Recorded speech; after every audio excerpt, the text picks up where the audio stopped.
అందరి తరపున హరే కృష్ణ. అందరూ బాగున్నారా? నేనైతే ఈరోజు మా పిల్లల కోసం ఐస్ క్రీమ్ చేస్తున్నానండి. 1 లీటర్ పాలు తెచ్చుకున్నాను, గట్టి పాలు. 1 లీటర్ పాలు తెచ్చుకొని ఆ పాలు సగం అయ్యేంత వరకు, 1/2 లీటర్ అయ్యేంత వరకు ఉడికించుకున్నాను సిమ్లో. ఉడికించుకున్న తర్వాత 2 స్పూన్ల కార్న్ఫ్లోర్ తీసుకున్నానండి. కార్న్ఫ్లోర్ తీసుకొని ఇలా వాటర్లో వేసుకొని మొత్తం కలుపుకొని ఇందులో వేసుకున్నాను అనమాట. పాలల్లో వేసుకొని సిమ్లో పెట్టుకొని కలిపెట్టుకోవాలండి. ఓన్లీ 2 స్పూన్స్ మాత్రమే వేసుకోవాలి.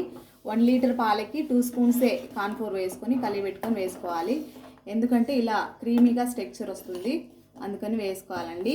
నేనైతే పంచదార వేయలేదు, పంచదార వేస్తే కలర్ రాదు కదా అనేసి నేను బెల్లం అయితే వేసుకున్నానండి. ఇదో ఇలాగా బెల్లం అయితే వేసుకొని ఇందులోనే కలిపెట్టుకున్నాను. బెల్లం వేస్తే ఏమవుతుందంటే కలర్ వస్తుందండి, ఆరెంజ్ ఫ్లేవర్ లాగా కలర్ వస్తుంది, క్రీమీగా ఇట్లా కలర్ఫుల్గా కనిపిస్తుంది అనేసి ఐస్ క్రీమ్ ఇలా నేను బెల్లం అయితే వేసుకున్నాను.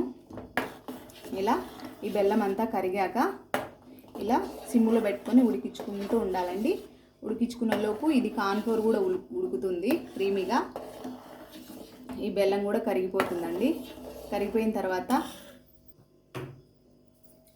తర్వాత ఇది ఇక్కడ చూడండి, కాజు వేసుకుంటాను. కొన్ని కాజులు, కొన్ని బాదం నానబెట్టుకున్నాను అనమాట. బాదం నానబెట్టుకున్నాను, ఇవి దీన్ని తొక్క తీసేసి వేసుకుంటాను. బాదం గింజలు, ఇవి కాజులు, ఈ 2 వేసుకుంటాను. ఓకేనండి. ఇలా ఈ బాక్స్లో వేసేసుకొని డీప్ ఫ్రిడ్జ్లో పెట్టుకుందాము నైట్ అంతా. క్రీమీగా ఐస్ క్రీమ్ రెడీ అయిపోతుందండి ఇంట్లోనే. బాయ్ అండి. నచ్చితే లైక్ చేయండి, షేర్ చేయండి, సబ్స్క్రైబ్ చేయండి. బాయ్ అండి. బాదం, మిల్క్, బెల్లం మీరు ఏ పేరైనా పెట్టుకోవచ్చండి. నేనైతే బాదం బెల్లం ఐస్ క్రీమ్ అని పెడుతున్నానండి.